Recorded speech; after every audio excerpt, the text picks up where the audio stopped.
Hello. So in this video, we're going to talk about J.M. Coetzee's novel, Waiting for the Barbarians. Now, I actually had a request in a comment on another video to do a video on Waiting for the Barbarians. So, this is your periodic reminder that if you are interested in a specific video about something, feel free to ask. I may or may not actually do it, but there's a decent chance that I will. So, Waiting for the Barbarians. There's a lot going on in this slim novel, but for me it's primarily a political novel about the nature of empire. That's both big E and small e empire. Because the narrator of the novel, who is a magistrate at a frontier outpost for the Big E Empire, is deeply concerned with the nature of empire as such, the sort of philosophical underpinnings of this enterprise. So I'll try and do a very basic plot summary of the novel, but then I want to talk about these sort of different components of empire. So essentially what happens is we have the narrator, unnamed narrator, who's the magistrate, basically residing over a sort of peaceful, humdrum existence of hunting, fishing, gathering taxes, doing the basic paperwork, occasionally holding court, and then basically just whatever it is he wants to do. There start to be rumors that the barbarians, and I'm putting barbarians in scare quotes here because it's a problematic term whenever we deal with the issue of empire. But these nomadic peoples, there start to be rumors that these nomadic peoples are gathering for a massive assault on the empire. So the empire sends out investigators. For investigators read torturers. So the first guy who comes, Colonel Joel, captures some barbarians, some just like fishing people who live along the river and aren't involved at all, and some people who are actually nomads. So he captures them, tortures them, then he goes back to the capital. So the magistrate releases everybody, except this one woman who doesn't leave because her ankles have been broken and she's blinded, or mostly blinded. So she stays in this town basically as a beggar. The magistrate doesn't fall in love with her, and he's not necessarily like sexually interested in her, but he develops this perverse intimacy with her where basically he takes her into his household, gives her a job in the kitchen, and they have this sort of rituals where he washes her, oils her, and then they sleep together. Sleep, not have sex. And it's this weird relationship, and he can't figure out what to make of it. She can't figure out what to make of it, as far as we know. But it goes on for a while until he decides that he's going to take her back to her own people, at which point he mounts an expedition taking 3 guys, 2 soldiers and one hunter who's got better knowledge of the area they're going to than most other people around. So they go to take this woman back. When they return, the army has shown up and basically taken control of this town.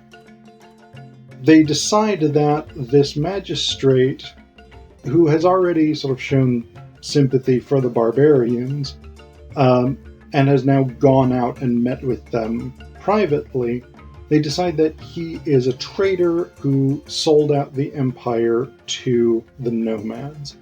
So they basically arrest him, they torture him, which makes up most of the second half of the novel. And then one day they're just like, yeah, whatever, you're free to go. And so he, having had his reputation destroyed, having been physically and psychologically devastated by this torture,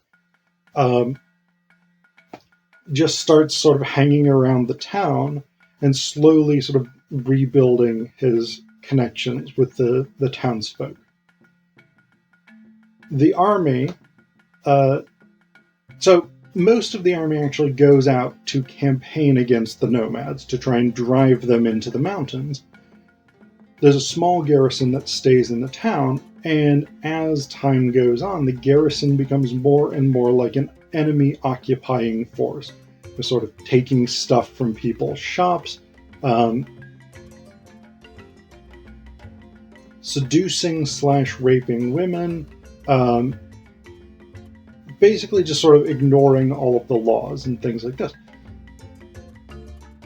At some point, a standard bearer, or rather the corpse of a standard bearer from the main force of the army, comes back to town.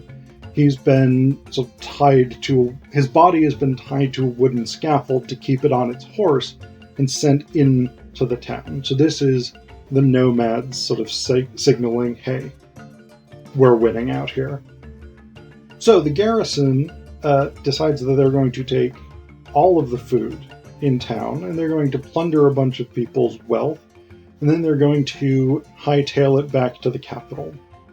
So these are some of the sort of contours of empire that we get here, is this insatiable quest for power, this desire to expand its territory, but also a willingness to turn on its own citizens, a willingness to violate its own laws, a willingness to destroy anyone who is inconvenient for the empire. And so this becomes, for me, a big part of the ethical core of this novel, is this question of the violence of empire and whether or not it's comprehensible, let alone justified. So we actually get this almost from the very beginning, this suspicion that the empire is in fact creating this idea of the barbarian alliance that's going to invade for its own purposes. And the fact that that's incredibly disruptive for the lives of its citizens. So we get here, the magistrate says, I did not mean to get embroiled in this. I'm a country magistrate, a responsible official in the service of the empire, serving out my days on this lazy frontier, waiting to retire. I collect the tithes and taxes, administer the communal land, see that the garrison is provided for, supervise the junior officers, who are the only officers we have here, keep an eye on trade, preside over the law court twice a week. For the rest, I watch the sun rise and set, eat and sleep, and am content. When I pass away, I hope to merit 3 lines of small print in the Imperial Gazette. I've not asked for more than a quiet life in quiet times. The last year's stories began to reach us from the capital of unrest among the barbarians. Traders traveling safe routes had been attacked and plundered. Stock thefts had increased in scale and audacity. A party of census officials had disappeared and been found buried in shallow graves. Shots had been fired at a provincial governor during a tour of inspection. There had been clashes with border patrols. The barbarian tribes were arming, the rumor went. The empire should take precautionary measures, for there would certainly be war. Of this unrest I myself saw nothing. In private I observed that once in every generation, without fail, there is an episode of hysteria about the barbarians. There is no woman living along the frontier who has not dreamed of a dark barbarian hand coming from under the bed to grip her ankle. No man who's not frightened himself with visions of the barbarians. Carousing in his home, breaking his plates, setting fire to the curtains, raping his daughters. These dreams are the consequence of too much ease. Show me a barbarian army and I will believe.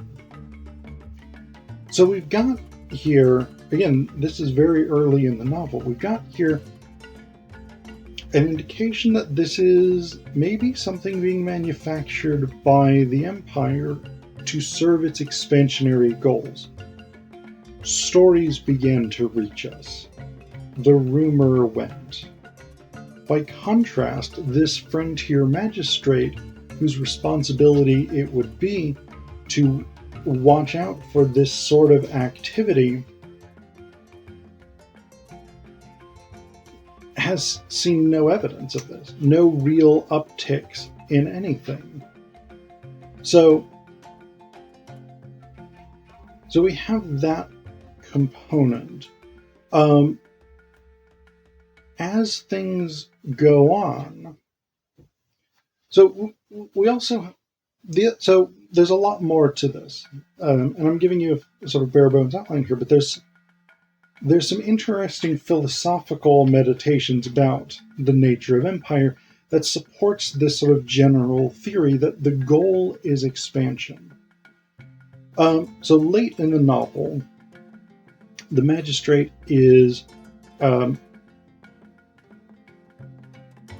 thinking about ways he could sort of live out the rest of his days, and what he says is, without exception, they are dreams of ends. Dreams not of how to live, but how to die.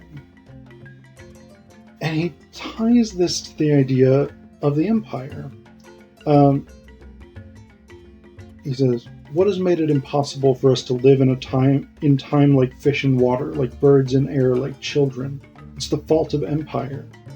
Empire has created the time of history. Empire has located its existence not in the smooth recurring cycle of time of the cycle of the seasons, but in the jagged time of rise and fall, of beginning and end, of catastrophe. Empire dooms itself to live in history and plot against history. One thought alone preoccupies the submerged mind of Empire: how not to end, how not to die, how to prolong its era. By day it pursues its enemies. It is cunning and ruthless. It sends its bloodhounds everywhere.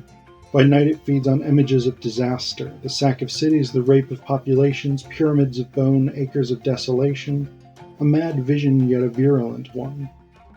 I, waiting in the ooze, am no less inflicted with it than the faithful Colonel Joel as he tracks the enemies of Empire through the boundless desert, sword unsheathed to cut down barbarian after barbarian until at last he finds and slays the one whose destiny it should be, or if not he, then his sons or unborn grandsons, to climb the bronze gateway to the summer palace and topple the globe surmounted by the tiger rampant that symbolizes eternal domination, while his comrades below cheer and fire their muskets in the air.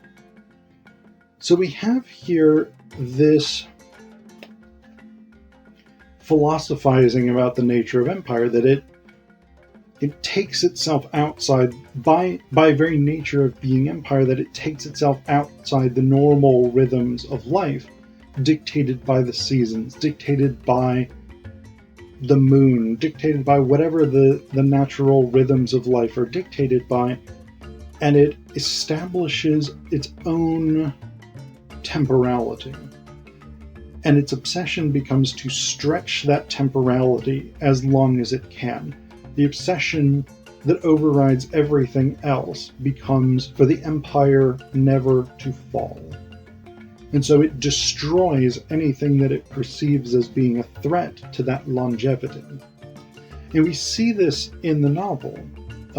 We see this in a couple of really interesting ways.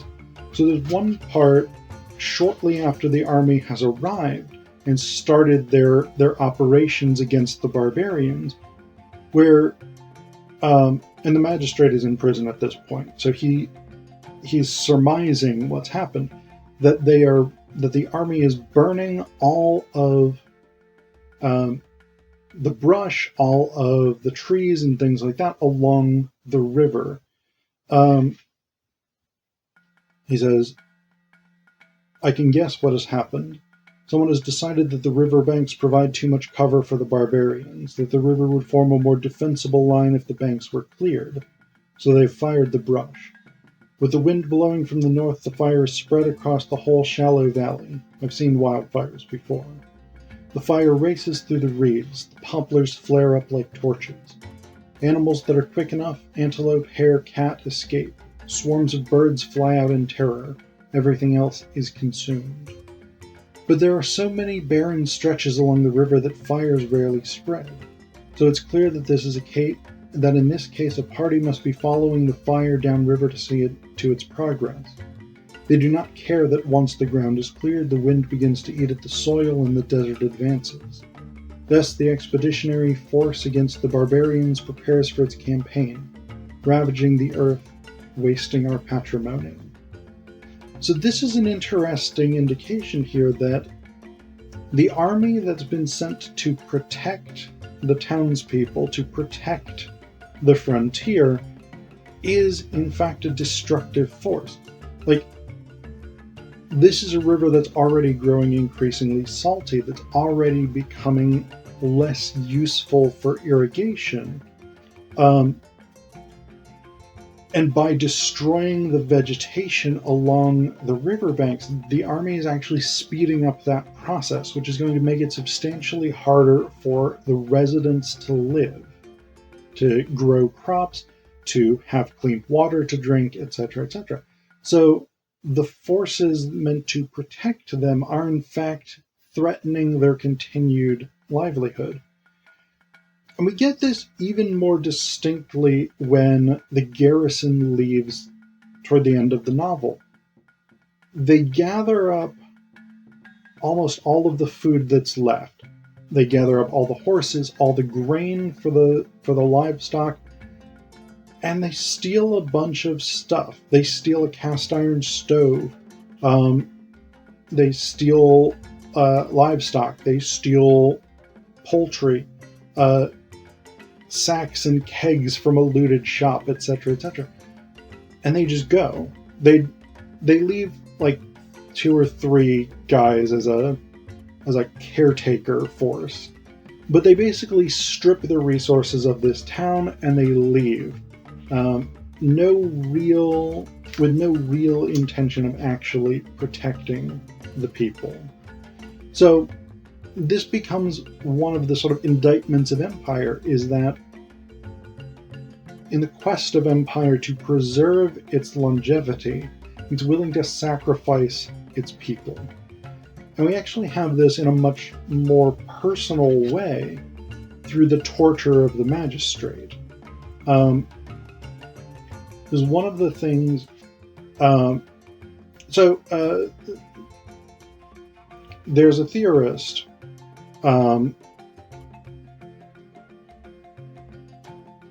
whose name I'm forgetting just at the moment. It'll come to me later.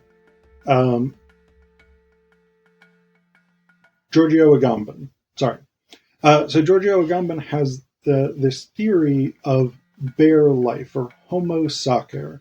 The person who has been reduced from a rights-bearing subject by being placed outside the space of the law. A person who is confronted with power unmediated by law, unmediated by humanity, unmediated by religion, by protection of any kind. And that's essentially what happens to the magistrate. He's never officially tried. He's never officially... no official charges are ever brought against him. The Empire confronts him purely as a physical body, and he reflects on this. He says, "In my suffering there is nothing ennobling. Little of what I call suffering is even pain. What I'm made to undergo is subjection to the most rudimentary needs of my body, to drink, to relieve itself, to find the posture in which it is least sore. When Warrant Officer Mandel and his man first brought me back here and lit the lamp and closed the door, I wondered how much pain a plump, comfortable old man would be able to endure in the name of his eccentric notion of how the Empire should conduct itself. But my torturers were not interested in degrees of pain.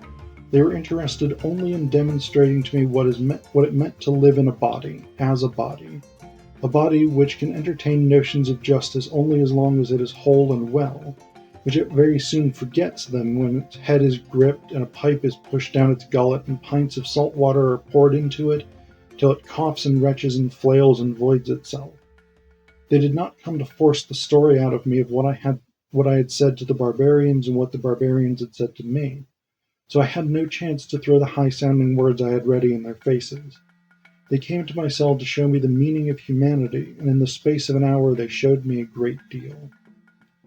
So here, once again, we have this condemnation of empire, because empire confronts not subjects, not fully rounded human beings, it confronts bodies, and it treats bodies essentially with disregard.